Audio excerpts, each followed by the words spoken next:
Hello friends, welcome back to my channel. ಎಲ್ಲರೂ ಹೇಗಿದ್ದೀರಾ? I hope ಎಲ್ಲರೂ ಚೆನ್ನಾಗಿದ್ದೀರಾ ಅಂದ್ಕೊಳ್ತಿದ್ದೀನಿ. ನಾವೂ ತುಂಬಾ ಚೆನ್ನಾಗಿದ್ದೀವಿ.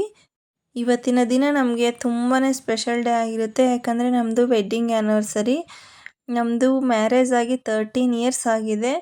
ಈ 13 ವರ್ಷದ ಲೈಫ್ ಜರ್ನಿನ ತುಂಬಾ ಎಂಜಾಯ್ ಮಾಡಿದ್ವಿ. ಹ್ಯಾಪಿಯಾಗಿ ಸಕ್ಸಸ್ಫುಲ್ಲಾಗಿ ಕಂಪ್ಲೀಟ್ ಮಾಡಿದ್ವಿ. ಇನ್ನು ಮುಂದೆ ಲೈಫನ್ನು ಇದೇ ಥರ ಇರಲಿ ಅಂತ ದೇವರ ಆಶೀರ್ವಾದ ತಗೊಳ್ತಿದ್ದೀನಿ. ಹಾಗೆ ನಿಮ್ಮ ಆಶೀರ್ವಾದನೂ ನಮ್ಮ ಮೇಲೆ ಇರುತ್ತೆ ಅಂತ ಕೇಳ್ಕೊತಾ ಇದ್ದೀನಿ. ನಮ್ಮದು ಆ್ಯನಿವರ್ಸರಿ 31st ಇರೋದ್ರಿಂದ ಎಲ್ಲೂ ಹೋಗೋಕ್ಕಾಗಲ್ಲ ಯಾವ ಆ್ಯನಿವರ್ಸರಿಗಾದ್ರೂ. ಯಾಕಂದರೆ 31st ಮಂತ್ ಎಂಡ್ ಅಲ್ವಾ, ಅವ್ರಿಗೂ ರಜೆ ಹಾಕೋಕ್ಕಾಗಲ್ಲ. ಯಾಕೆ ಮೈನ್ ಆಫೀಸ್ ವರ್ಕೇ ಅಲ್ವಾ. ಸೊ ಹಾಗಾಗಿ 31st ಬಂದಿರೋದ್ರಿಂದ ಈ ಥರ ಮನೆಯಲ್ಲೇ ಸಿಂಪಲಾಗಿ ಸೆಲೆಬ್ರೇಟ್ ಮಾಡ್ಕೊತೀವಿ. ಮನೇಲಿ ಪೂಜೆ ಮತ್ತು ದೇವಸ್ಥಾನ ಹೋಗಿ ಬರೋದು ಅಷ್ಟೇ. ಮನೇಲೇನಾದರೂ ಸ್ಪೆಷಲ್ ಮಾಡ್ಕೊಳ್ಳೋದು, ಈ ಥರ ಸಿಂಪಲ್ಲಾಗಿ ಸೆಲೆಬ್ರೇಟ್ ಮಾಡ್ಕೊತೀವಿ. ಆ ವೀಕಲ್ಲೇ ಹಾಲಿಡೇ ಇದ್ದಿನ ಆಚೆ ಹೋಗಿ ಬರ್ತೀವಿ ಅಷ್ಟೇ. ಇವತ್ತು ಬ್ಲಾಗ್ ಬೆಳಗ್ಗೆನೇ ಸ್ಟಾರ್ಟ್ ಮಾಡಿದೆ. ಬೆಳಗ್ಗೆನೇ ಇದ್ದೆ, ಎಲ್ಲ ಕೆಲಸ ಮುಗಿಸ್ಬಿಟ್ಟು ಸ್ನಾನ ಮಾಡ್ಕೊಂಡು ಪೂಜೆ ಮುಗಿಸ್ದೆ. ಇನ್ನು ಹಾಗೆ ಕೂತಿದ್ದೀನಿ ಬಾಲ್ಕನಿನಲ್ಲಿ, ತಲೆ ಹಾರಿಸ್ಕೊಳ್ತಾ ಕಾಫಿ ಕುಡಿಯೋಣ ಅಂತ. ಇನ್ನು ನನ್ನ ಮಗಳು ಎದ್ದು ಬಂದಳು. ನಂಗೆ ಎಷ್ಟೇ ಕೆಲಸ ಇದ್ದರೂ ಅವಳು ಎದ್ದ ತಕ್ಷಣ ಈ ಥರ ಬಂದಾಗ ಒಂದ್ಸರಿ ಮುದ್ದಾಡಿದ್ರೇ ಸಮಾಧಾನ. ಅವ್ರು ಎದ್ದ ತಕ್ಷಣ ಎಷ್ಟು ಇನ್ನೋಸೆಂಟಾಗಿರ್ತಾರಲ್ವ ಮಕ್ಕಳು.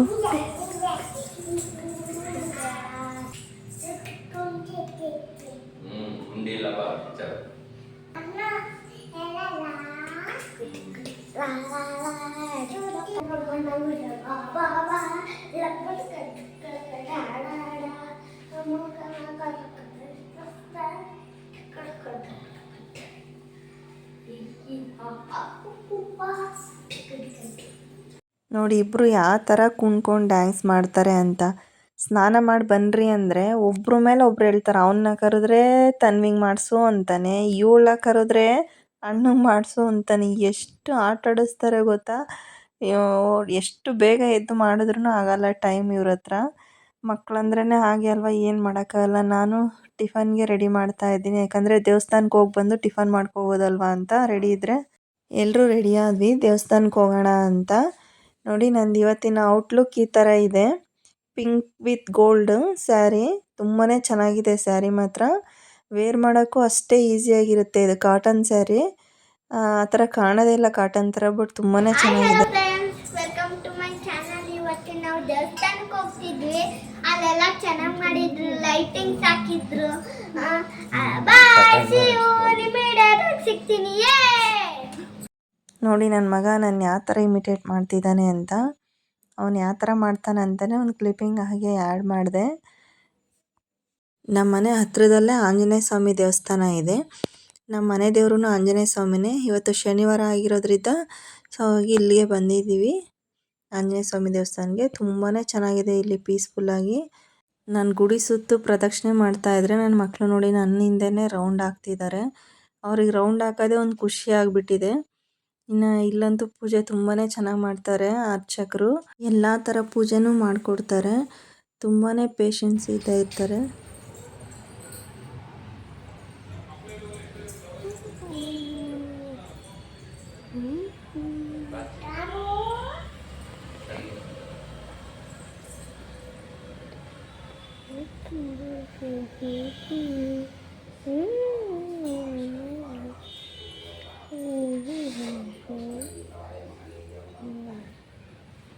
ಇನ್ನು ದರ್ಶನ ಎಲ್ಲ ಮುಗಿಸ್ಕೊಂಡು ಹೊರಟ್ವಿ.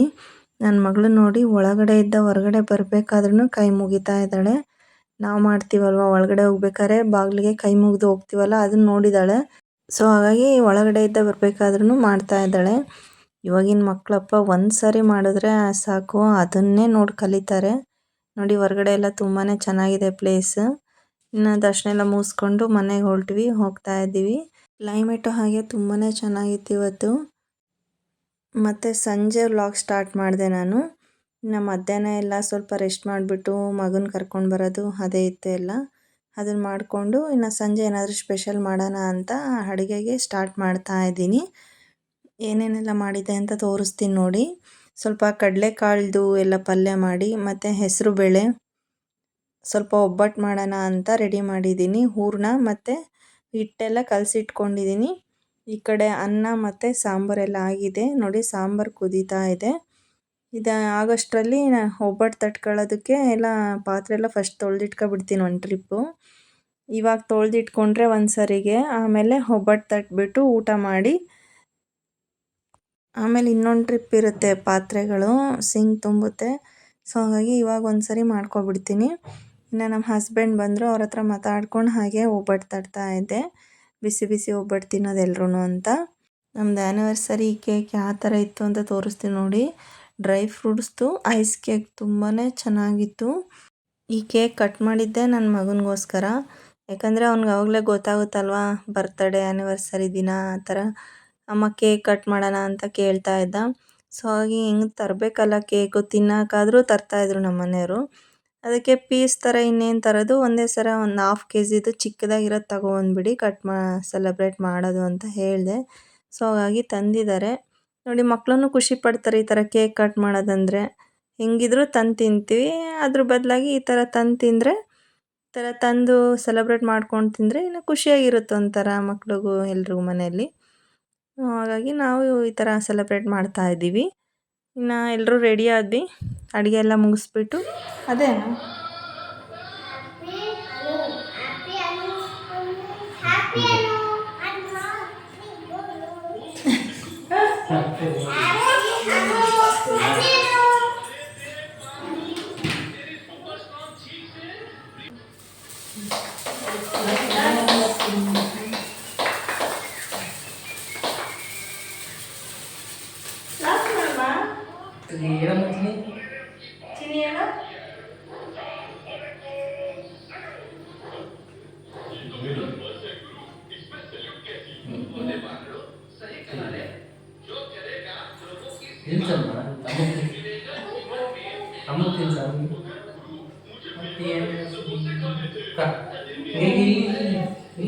ಇದು ಅದು ಕೊಡ್ತೀನಿ, ಅದನ್ನು ಕೊಡಿ, ಇಲ್ಲಿ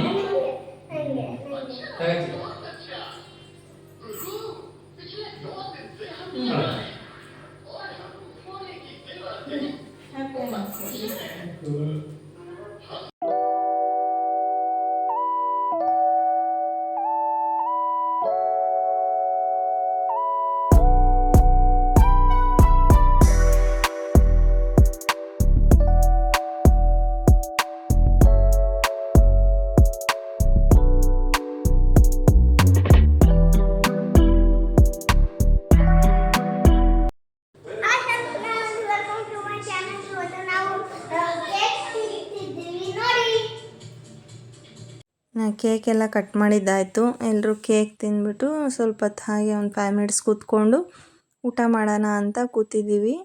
ನಾನು ಇವತ್ತು ಸ್ಪೆಷಲಾಗಿ ಒಬ್ಬಟ್ಟು ಮಾಡಿದ್ದೀನಿ ನೋಡಿ. ಒಬ್ಬಟ್ಟು ಮತ್ತು ಹೆಸರುಬೇಳೆ, ಕಾಳು ಪಲ್ಯ, ಹಪ್ಳ, ಸಂಡಿಗೆ ಈ ಥರ ಸೈಡ್ಗೆಲ್ಲ ಮಾಡಿದ್ದೀನಿ. ಹೆಸರುಬೇಳೆ ಮಾತ್ರ ನನ್ನ ಮಗಳು ಬರೀ ಅವೇ ತಿಂತಾಳೆ, ಅವಳು ಫೇವ್ರೇಟ್ ಅದು. ಹೆಸರುಬೇಳೆ ನನ್ನ ಮಗಳು ಫೇವ್ರೇಟು, ಮತ್ತು ಕಾಳು ಪಲ್ಯ ನನಗೆ ಇಷ್ಟವಾಗಿದ್ದು, ಮತ್ತು ಒಬ್ಬಟ್ಟು ಮನೇಲಿ ಎಲ್ರಿಗೂ ಇಷ್ಟ. ಸೊ ಹಾಗಾಗಿ ಇದನ್ನು ಮಾಡಿದ್ದೆ. ಇದಾಗಿತ್ತು ಫ್ರೆಂಡ್ಸ್ ನಮ್ಮದು ಆ್ಯನಿವರ್ಸರಿ ವ್ಲಾಗ್. ಈ ವ್ಲಾಗ್ ಇಷ್ಟ ಆದರೆ ಲೈಕ್ ಮಾಡಿ ಮತ್ತು ಶೇರ್ ಮಾಡಿ. ಇನ್ನೂ ಸಬ್ಸ್ಕ್ರೈಬ್ ಮಾಡ್ಕೊಂಡಿಲ್ಲ ಅಂದರೆ ಪ್ಲೀಸ್ ಸಬ್ಸ್ಕ್ರೈಬ್ ಮಾಡ್ಕೊಳ್ಳಿ. Thank you for watching.